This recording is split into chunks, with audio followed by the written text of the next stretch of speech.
Hello, I'm Jonathan Koppell. I'm the new president of Montclair State University. Thrilled to be on campus, and I've been looking forward to the conversation we're about to have, an opportunity for me to answer questions from our awesome student journalists on campus. And so I don't want to take away any time.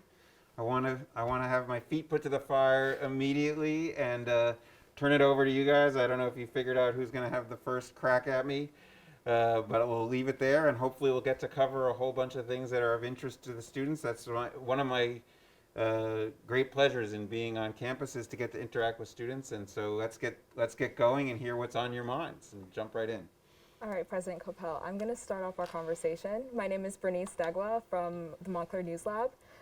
So during your fall semester kickoff, where you addressed MSc faculty and staff, you mentioned that the university was built on Indigenous land.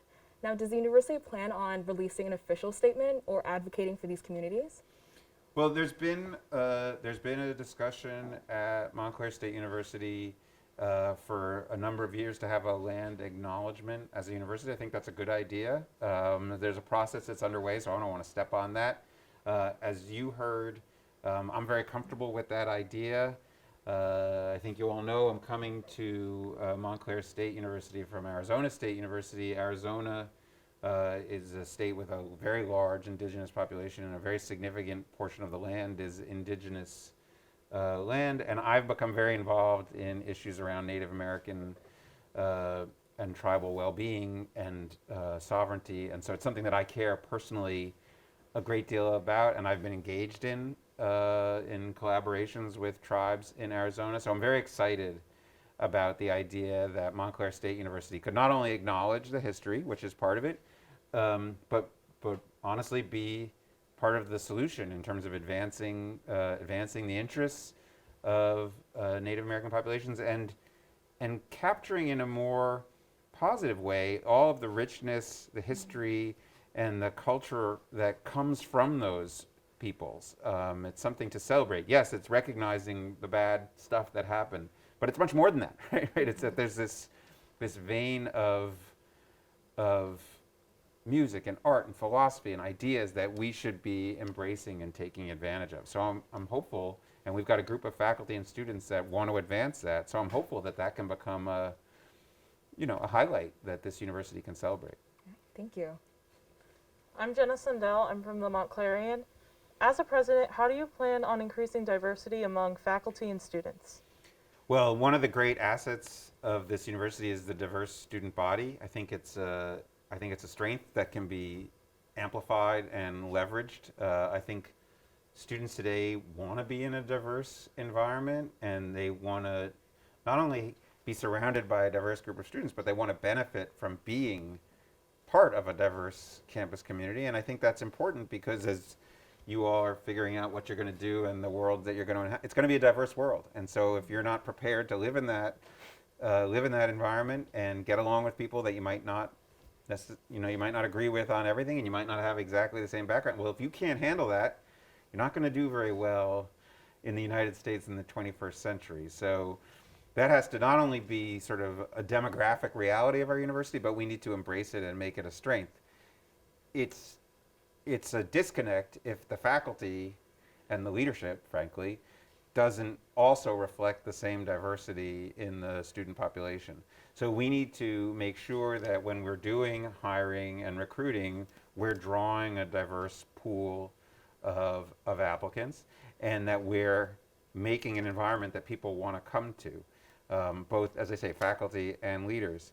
In the long run, the only way to really solve the faculty diversity question is to get more people going into academia representing the full diversity of the population.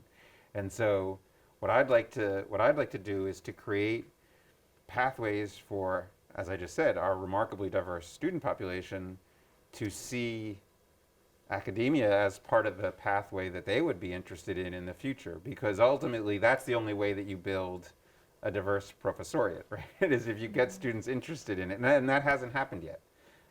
To be honest, if you look at the pools of students who are going into graduate programs and who are pursuing faculty jobs, it's not as diverse as the student population I'm talking about in the country overall. So we need to figure out how to make academic jobs more inclusive, more approachable, more attractive to a wide range of students, so that in the long run, you have that pool of people who are excited about being on university campuses.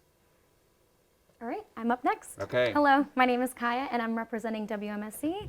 And just speaking more about diversity, we have a diverse amount of student organizations on this campus, and typically you see co-curricular activities outside of normal classrooms and supplemented through in learning by doing, right? Outside of the academic curriculums. So during your presidential term, how do you plan on supporting these co-curricular activities? Well, I'm a big fan of learning by doing. So you're speaking to the converted already on that. And so I have a couple different reactions. One is, I think there should be more hands-on learning opportunities embedded into every academic major. That's something that was a big part of what I did at ASU. In fact, we sort of committed ourselves to that goal by integrating into all of the majors in the college that I led a requirement that was called solutions-based learning, and you had to do an SBL. I'm trying to learn the Montclair acronym, so I'll throw one of my acronyms back at you, right? But you had to do an SBL, and that was just part of what every student did, and then that committed us, the university, to provide those learning opportunities for students. So I'd love it if it became sort of an expectation that every Montclair student was doing some sort of hands-on learning activity.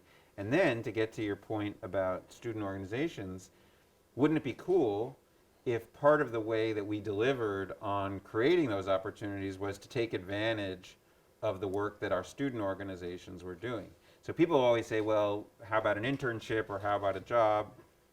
Yes, but as you know, and as sort of implicit in the question, our students are already out doing fantastic things on their own. They've started organizations, or they're working in community organizations. Some of them are campus, but some of them are not campus. Well, why don't we try and make those experiences part of the for-credit activities that the students have?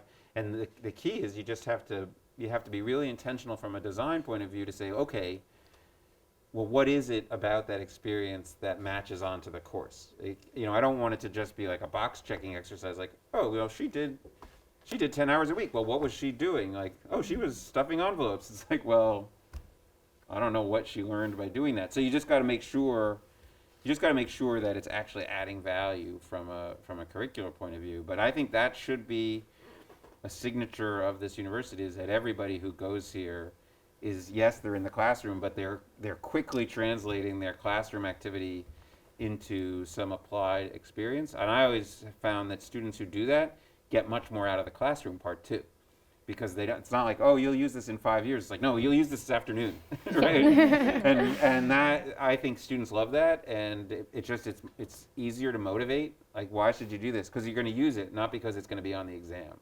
I don't know. I don't think that that's. Yes, it'll get you there, I guess, to some degree, but it's much more engaging if you see the value of it in real time. And that's one of the reasons I know you guys are interested in, how public service plays a role on the campus, and we'll get to that. That's one of the reasons why I think public service programs are so good, because it's another hands-on learning by doing opportunity. Yeah, and being representatives from co-curricular activities, the future sounds promising. Yeah. Thank you. Thank you very much for your time today, President Koppell. My name is Jack Bartek, and I'm representing the Red Hawk Sports Network. Montclair State is one of the largest Division III schools in the country, over 500% larger than the average Division III school, and it's the second largest school in the state behind only Rutgers, which is a Division I university. Right. So I was wondering, have you considered a move to Division I athletics at all? Yeah, I've thought about it, and people have asked me about it, and so there's a couple of different reactions I have to it. So one is, be careful what you wish for. As I said, I come from Arizona State University, obviously big Division I sports program. As I've said to other people who have raised this issue, I'm like, I don't think you fully understand, because I didn't, you fully understand what it means to run a Division I sports program until you're in it. Right? And just how consuming it is and how hard it is to sustain. And obviously part of that is financial. this is an appropriate conversation because I'm sure you've seen the headlines, a bunch of journalists about what's happening at Rutgers. So put aside the question of accounting and whether that was a great way to account for that. But that's not the real story. The real story is look at what it means to maintain a program like that. You spend $400 million to get to be Division I or whatever, choose a number, for the privilege of then figuring out how to come up with $100 million every year. So huge financial obligation. But it's not just that. It's actually the stress on the institution to run a sports program and to balance that with the other things you're trying to do on the campus. It is a bear. And so then you have to ask the second question, which is, what are you trying to achieve by doing that? I think a lot of people say, well, it raises your profile, and there's no doubt, right? So you flip on the TV and oh, I'm on ESPN. Like, yeah, okay, I get it. I'm not blind to that, but there are an awful lot of universities that are well known and prominent that are not Division I schools. You guys ever heard of the University of Chicago? Yeah. It's a pretty good school. I haven't seen them in the Rose Bowl anytime in the recent past, or Caltech, or we could come up with a bunch of other schools.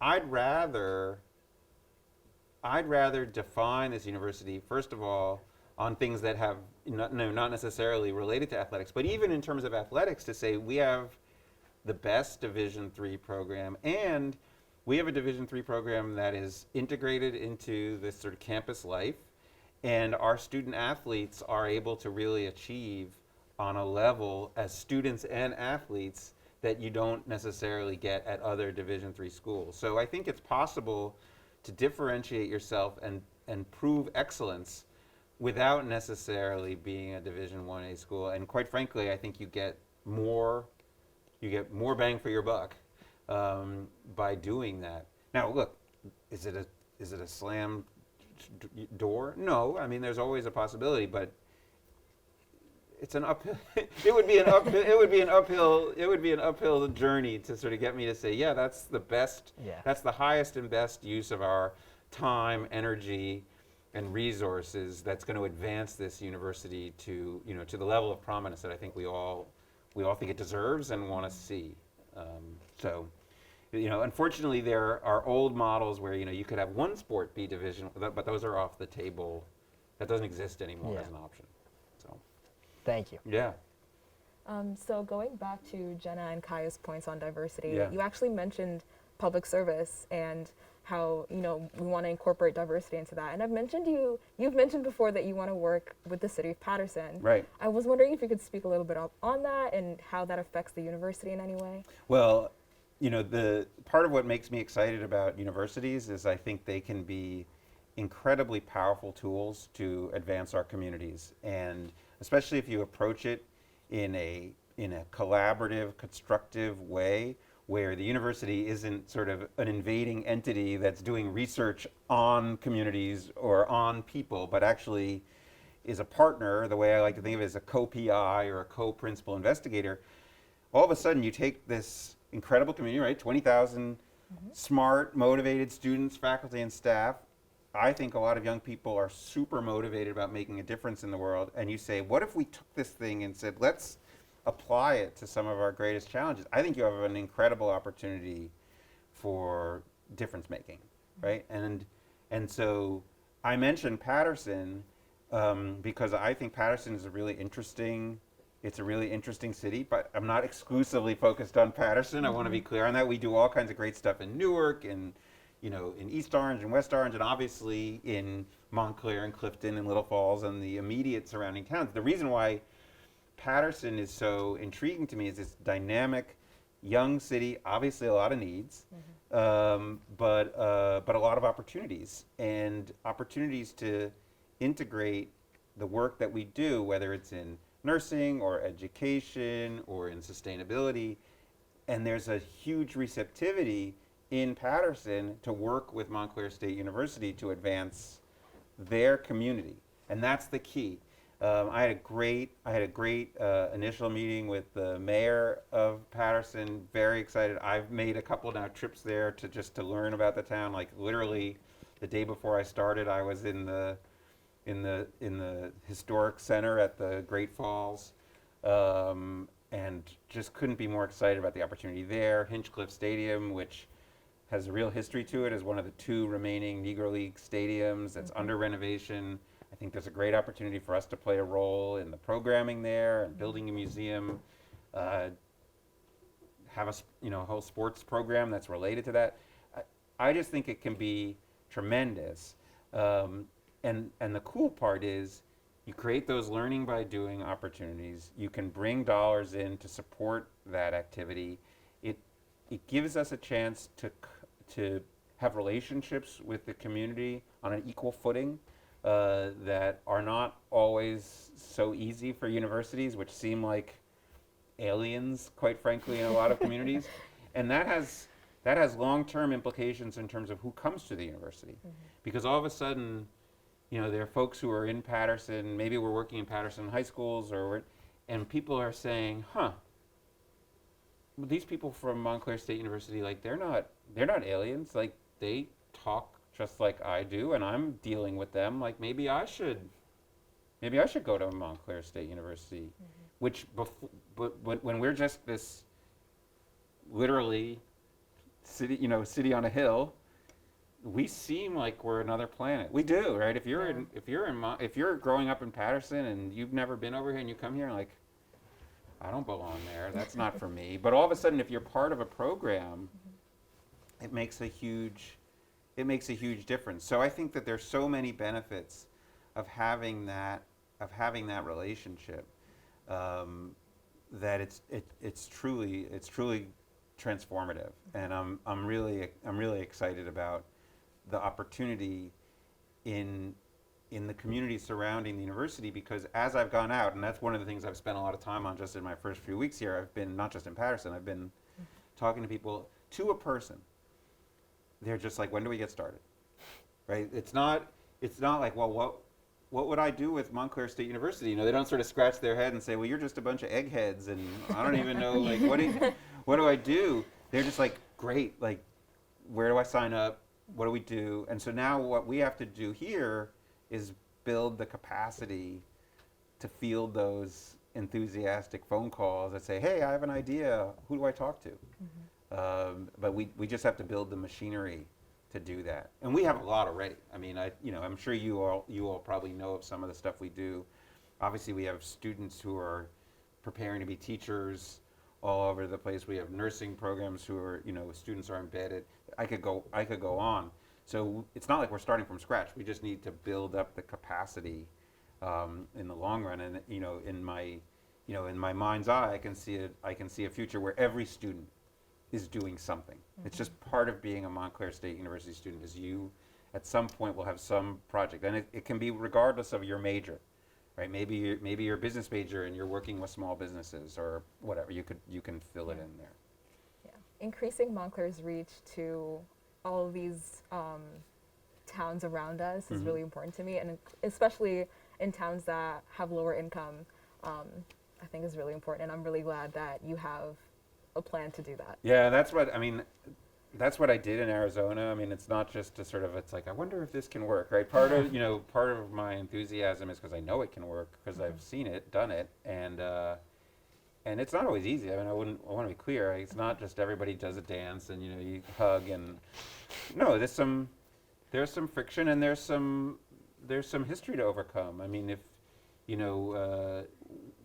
I launched a project in a community in Central Phoenix called Maryvale, and one of the first things we did was to have a sort of listening session with members of the community. And one of the first things we asked was like, well, what do you dislike about the university, and what do you dislike about partnerships with the university? And guess what? They had lots of answers, which was pretty interesting. And we learned a lot, and things that you might not think about. So here's an example. A lot of times people from universities will do research, like they'll do surveys, and maybe some of you have been involved in projects like that. And the question is, did you report back to the community what you found? Because the people in the community are like, you come and you ask us all these questions, you study us, we're your lab rats, and then you don't even tell us what you found. And it's Disconnect. Yeah, well, it's just so disrespectful, right? Like, I'm going Yeah. to study you, but you don't even deserve to know what we found. Like, that's not good. So we need to not only do it, but sort of do it in the right way, establish sort of best practice, respectful practice, and become a model of how you do that community collaboration. So I think there are a few aspects of what I hope this university becomes known for. So I think scale is important, but it's important for a reason, right? So I think that part of the reason you achieve scale has to do with your aspirations and whether or not you can achieve your aspirations at your current size. So I think that this university can continue to grow, but the reason it would continue to grow would be because you feel that part of your mission is to make what you're offering here accessible to more people. It flows very much from the previous point. And so so the vision I have is that Montclair operates at a scale required to meet the demand from the community for what we are doing. And so I hope that what we're doing is so attractive and exciting that there's going to be a lot of demand. I think that demand is going to look different in the years ahead than it has looked historically. So let me talk a little bit about what I mean by that. So first of all, I think, and COVID has something to do with this in terms of accelerating it, but I think it was happening anyway. I think people are going to be looking for new ways of engaging with educational institutions. And there will always be a place for the 4-year on-campus degree program, but I think people are looking for a lot more variety. Maybe a mix where some of it's online and some of it's face-to-face, or some of it's online asynchronous, but some of it's synchronous, right? We all now all of a sudden like, oh, wow, that Zoom class was pretty good actually, right? I think we all learned that. And so I think people are going to look for degrees offered in whole new ways with hands-on experience, those things integrated, experiential learning becoming a significant part. So I hope that part of what happens is that we become known for the diversity, not just of the substance, but of the modality in which people can learn at this university. And I think that will be even more true at a graduate level than at an undergraduate level, although I think it will be both. And so that's my sort of feeling on the sort of how we look and how we operate. I think from a substantive point of view, building on what I've said, I want this to be the Public Service University of New Jersey. And I mean that in a couple different ways. So one, as I've already sort of building on what I've already said, I want people to say, well, that's a university that exists to serve the people of New Jersey. And that's what it means to be a public university. So we don't do this stuff in Patterson and other communities and say, oh, that's nice, we did this thing on the side. No, that's what we exist to do. Yeah. And if we're not advancing the well-being of our communities, then we're failing. And I want people to judge us that way, and I want to be known that way. I also want to be a school of choice for young people who want public service to be part of their life as students, but part of their life beyond being students. And that part of the reason you come to this university is to prepare for a life of meaning and difference making.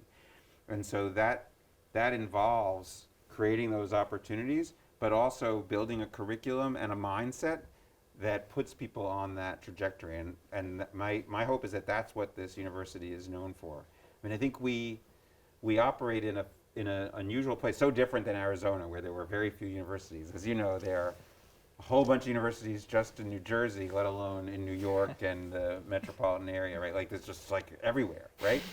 And so the question is, well, what makes this university different, and what's the identity? And I think this idea of service and commitment to community becomes the defining characteristic, and that students who graduate from here have had an opportunity to get experience while they're in school, and they're ready to hit the ground running. And I think that will be a magnet for a lot of people in New Jersey and beyond. It'll be just an exciting place that people want to come. All right, so on the topic of expansion and Montclair State's future, let's talk about residential life. Yeah. So Montclair State is mostly known as a commuter school, Right. with only 30% of undergraduate students actually living right on campus. So as the school continues to grow significantly, how do you plan on expanding our residential life program. Well, here's the tricky part, right? Which is that what people want? So that, I mean, I think that we are operating at a moment of uncertainty, and that's there's a dilemma there, right? Which is, because I assume there's going to be a question about cost. Always. Of course. Right? Always. So if you commit to building a model where you've got thousands of rooms, and there are lots of universities around the country that are facing this, right? As you guys probably know, right? That was one of the major problems for COVID, is that a lot of universities have thousands of rooms that they have to fill and they have to pay. And so a lot of people said, well, I'm not living in the room, I want my money back, right? And it's like, okay, but we still owe several $100 million, like, so somebody's got to pay that bill. And so the problem is, if you grow your capacity for on-campus living in anticipation that a bunch of people are going to want to live on campus, but it turns out, yeah, not so much. Okay, now you're in a position where you're going to have to figure out how to pay for it, and that's going to limit what you can do in other realms. Right? So this is a real thing, and I think a lot of people don't fully embrace the idea that universities, yeah, sure, they're nonprofit, but they're still enterprises that still have a budget, and you still have to make it work. And so I want to grow the residential capacity in a way that is responsive to demand. And if we're getting the interest from students to live on campus, then we need to figure out how to meet that and to build an environment where we're supportive of the students. They have a good experience and so on. But I'm not going to sugarcoat it and say that that's free. It's not free. It costs money, and it creates a demand. Having said that, I still think there's something very positive about the on-campus learning and living experience, particularly for an undergraduate. And I don't know, but I'm assuming you're all happy that we're back in Very much person so. and on campus. Very and much so. You're not in a basement somewhere staring at a computer screen all day. Like, I don't like that very Well, much. he's a commuter. So. Yeah. Yeah, but he's I'm still glad to he's be still back. glad to be back, right? He's still glad to be back, and so I think we need to support that and build an environment where people want to be on campus. So having said what I said before about that, there's going to be more remote learning and more of those modalities. One of the interesting things that means is that if you're going to have on-campus learning persist, you're going to be forced to really study yourself and say, what do we do to make it worthwhile for a student to spend thousands of dollars to pay for a dorm room, and that's a significant bar to clear because it's a big investment, right? And not everybody wants to take out the loan or have their family invest or work the hours that are necessary to do that. And by the way, I don't blame them, right? That's a big deal. So if we're going to ask people to do that, we have to deliver on something and offer something that's there. That's not necessarily in the classroom, although it partially is in the classroom. But I don't want to put words in anybody's mouth, but I don't think when people say, why are they glad to be back, it's probably not because they missed being in the classroom with their professor. Like, oh, thank goodness I get to hear the lecture face to face. I miss this so much, right? Yeah. I mean, I'm sure you all feel that way. But it's the other stuff, right? It's being part of a community. It's the extracurricular activities. It's the social opportunities. It's just running into your friend walking across the campus. That's what people missed. And so if we're going to have an increase in the on-campus living population, we need to make sure we're delivering those experiences as much as the classroom experience. And I think we've made a lot of progress at Montclair in terms of building. I've talked to students who've said even now from like when they started, there's much more activity, there's more engagement, the students are more, it feels more like a real campus, I guess would be the way to put it. So we just need to keep going down that path, and then I think the demand will be there, and if the demand is there, then we'll respond by building capacity. Yep. Thank you. Yeah.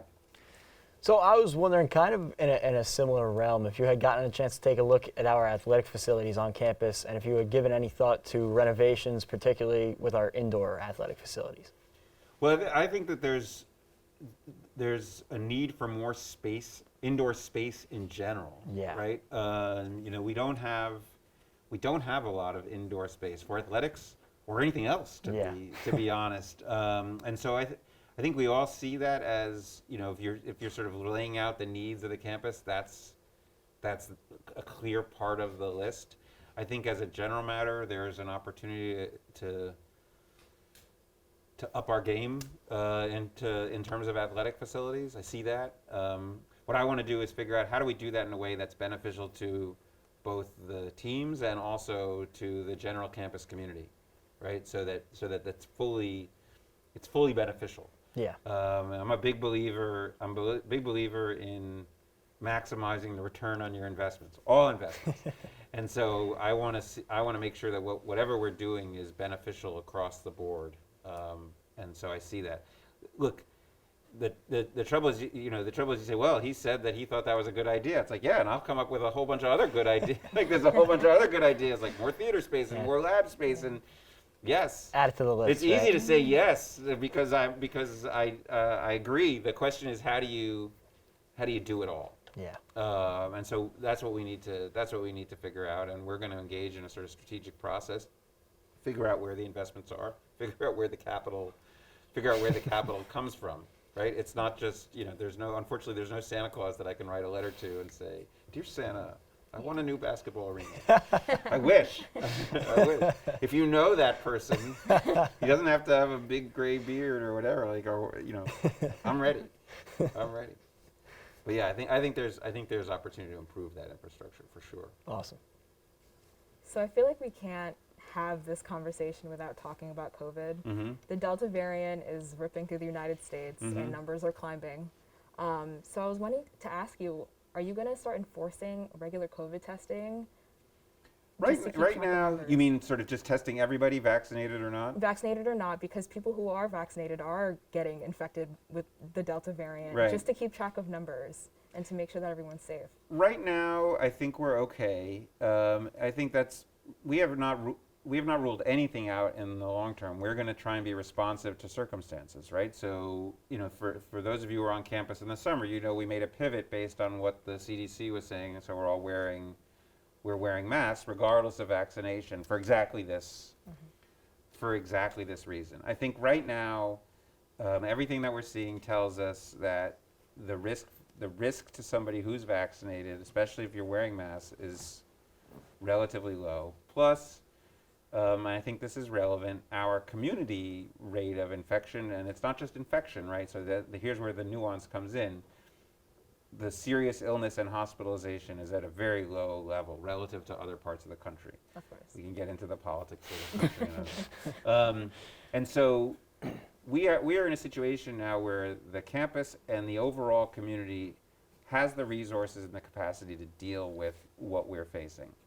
And the rates of infection that we've seen so far are actually much lower than the community at large. So I feel pretty comfortable about it. Having said that, would I rule that out as a possible response? No. I won't rule it out because, as I've said in multiple public meetings, I feel really committed to the idea that we want to stay on campus and have an in-person learning environment. I think while some people will say, like, what's the big deal? We all went to Zoom, it was no problem. I think that's a very narrow view. I think, first of all, not everybody was evenly affected by the switch to remote learning, and that presumes a certain level of resources, that you have a home where you can just close the door, and that you have a good Wi-Fi connection, and you have good equipment. Like, that's not everybody. And so I just think there's some myopia that leads people to believe, like, well, what's the big deal? So that's the first thing. And that's not even getting into the long-term consequences, the social consequences of having people remote for a long time. I mean, we're seeing, like, for our first-year students, like, they haven't been with other people. They have this sort of this look in their eye, like, oh my God, human beings, I'm in college. Like, think about how weird that is, right? You didn't have your last year of high school. All of a sudden you're plopped down. Yeah, it's like weird, right? Yeah. So that all comes at a cost. So I will do what I think is necessary to make this a campus that's safe and open for in-person learning. As you know, we've extended the vaccine mandate to cover faculty and staff. So we're trying to be more comprehensive about it and give everybody a level of confidence in the environment that we have here.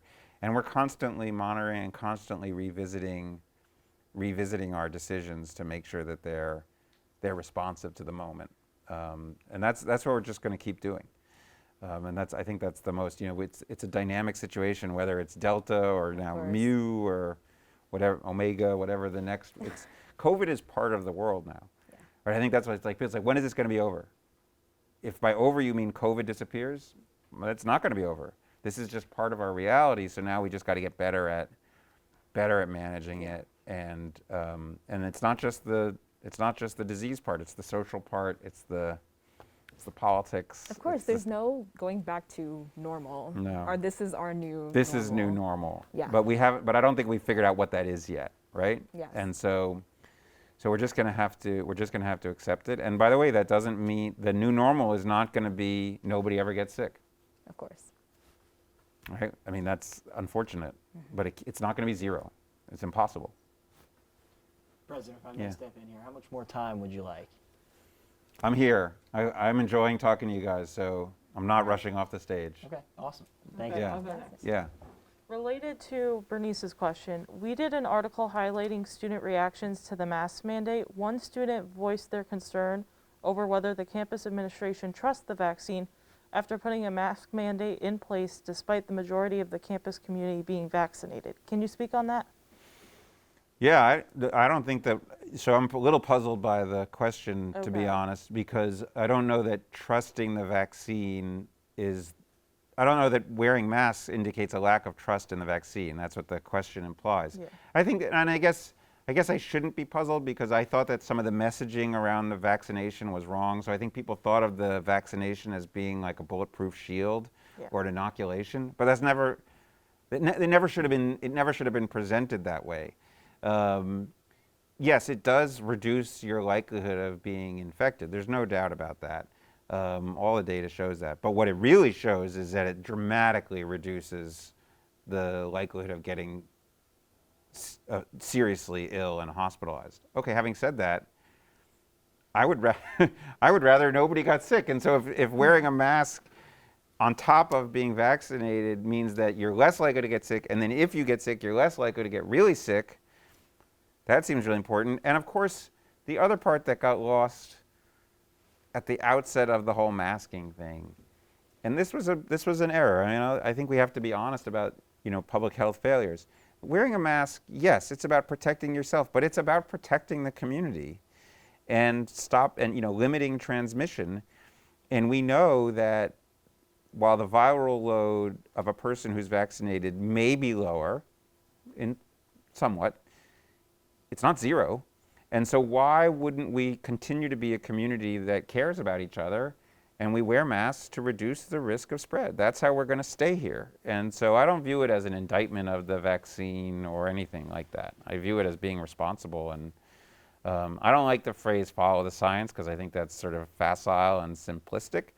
But we have learned, as we've progressed, we've learned more about this thing, right? We learn more every day. And we've learned that this is the best defense we have. From a transmission point of view. And the vaccine defends us from really getting sick, but this defends us from infection even more so.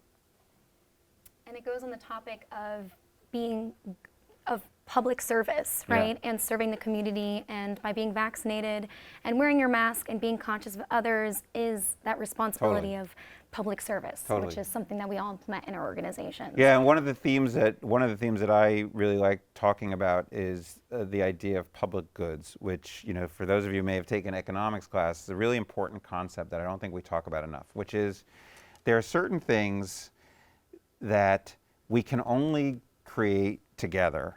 And the interesting thing is we can only create them together and we can only consume them together. I can't really stop you from consuming it. So the classic public good we talk about usually is clean air, right? So if the air is clean for me, it's clean for you. And there's very little I can do to stop you, save from like putting a bag over your head, from breathing the clean air. That has other negative consequences. Yeah.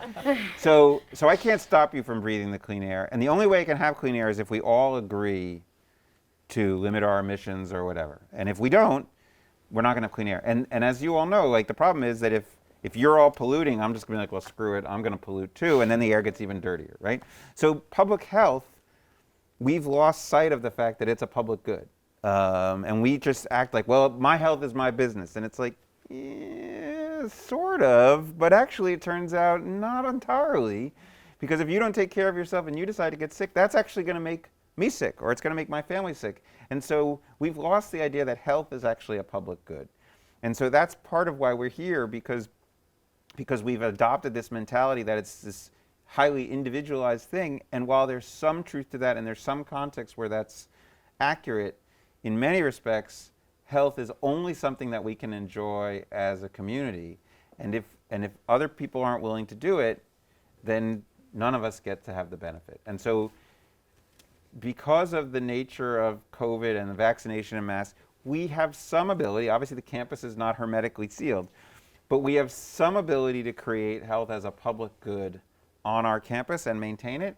And so part of the message that I would like to deliver, and you can all help deliver that, is that we do these things not because the government tells us to, or not because the university issued a rule, but because we're a community and we're going to create this public good together because it's the only way we can have it.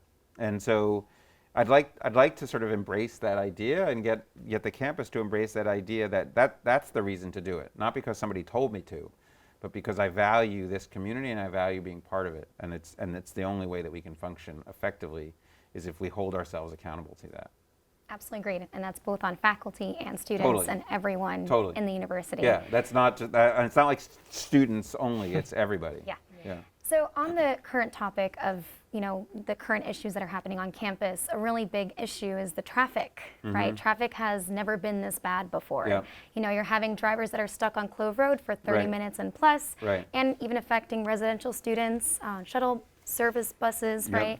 So we know that Montclair State tried to create an exit through the Yogi Berra Drive, but the town of Clifton said, nope, Right. can't do that. Right. So is it on the top of like the school's priority list to work on this traffic congestion? Yeah, it's clearly an issue. By the way, I think it's made worse by COVID, right? Because people are nervous about mass transportation, and so there are more cars coming to campus. I mean, everything interacts, right?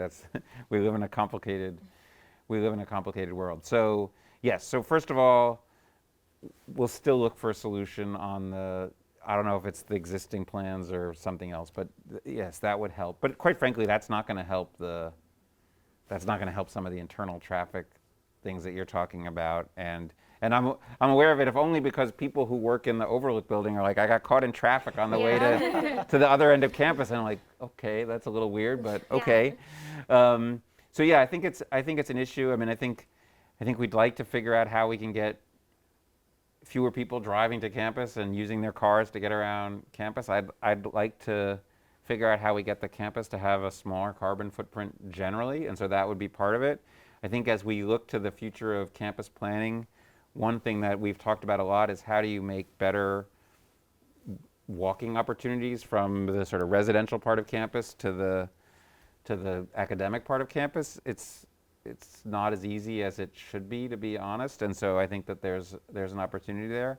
And one thing that immediately comes to mind is how do you come up with maybe shuttle routes that are not impinged upon by the other traffic, because obviously that would increase the attractiveness of a shuttle if it bypassed the traffic. So if you're sitting in traffic anyway, it's like, well, I'll sit in traffic and listen to my own radio as opposed to sitting in traffic on a shuttle bus. So I think that there are solutions there, but it's a message that I've heard loud and clear. The only thing that I'll say, which is funny, is that I've heard that, and at the same time you hear, but I want more parking spaces, and it's like, yeah, you realize that those two things don't go together, right? If you build more parking spaces, guess what? I think at this point we've accepted the parking is bad. Yeah, but well, you may have, but people say there's too much traffic and not enough parking, and I'm like, yeah. Can't have your cake and Can't, eat it too. yeah, that's not going to work, right? And the reality is, whether we solve the Yogi Berra Drive thing or whatever, the campus is what it is. It's locked into this space. It's never going to be that there's going to be an interstate coming up to our front door, and so that would be what we should be looking for: ways that people come to campus in other ways. And to your point, if there are more people living on campus, that helps to solve that problem too. There's that consideration. Yeah, Thank you. absolutely, absolutely. So this past summer, bills were passed to allow student athletes to profit off their name, image, and likeness for the first time ever. I was Yeah. wondering, what are your thoughts on that, and how do you think the university can help its student athletes leverage that to its full potential? Yeah, I don't know that that's going to be a real big issue here. I mean, obviously that's something that's more of a, a big time, athletics thing, and it really only affects a handful of athletes, right? So I don't have a strong sort of proposal. Oops, that's telling me that our time is probably nigh. But I think I have a couple different thoughts. One is, I totally get why the existing system is a pretty hard one to swallow. You have student athletes who are being monetized in some sense, and a lot of people are making money and they're not profiting from it, and that's a little strange to my mind.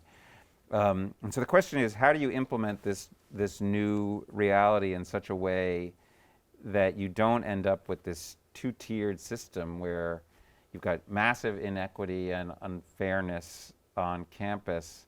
I don't know how to do that, to be honest. But I do think it's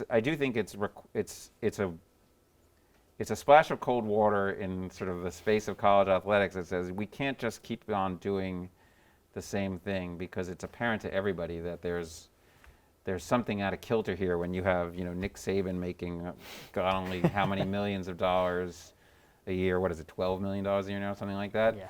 And you have the players on his team who are, yes, they're getting a scholarship, but they're basically professional athletes in the way they have to live their life, right? Yeah. That's hard to sustain. Yeah. So I think there's an opportunity here, even though I think this is a clumsy way to do it, there's an opportunity here to build some more fairness into the college athletics structure. I agree.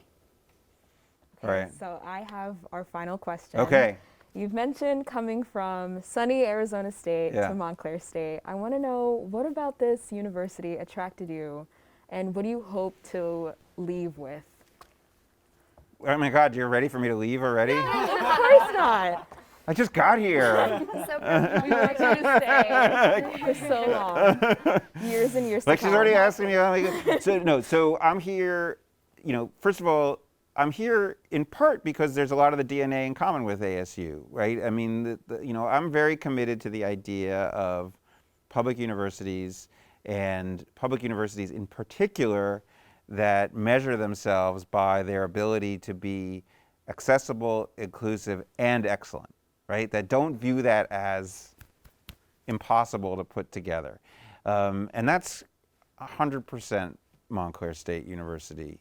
And so I'm very excited about that. I'm very excited about the engagement with the community already, but the embrace of doing much more. As I've already told you, the reason why I'm in this is because I view it as a way to make a difference in the world, and I think universities can be powerful engines of change. So let's just take it back to your question about Patterson. So Patterson's a community that's in great need, right? And not a lot of money in the municipal government, right? I mean, it's stressed.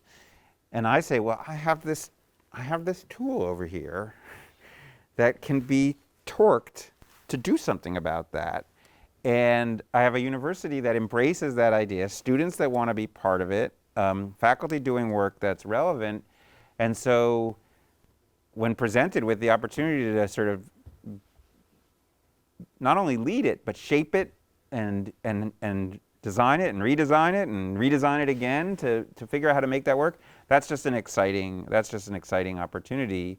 And it's fulfilling the sort of basis for why I'm in this. As I said, and this is the God honest truth, like I didn't want to be president of a university. I want to be president of a university like this, right? One that wants to be this, that has the kind of students that are here, that has the kind of aspirations that it has here, and that's what's exciting. That's what's exciting, and it flows pretty naturally from my experience at ASU, which taught me a lot of lessons and also gave me the confidence to know what's possible.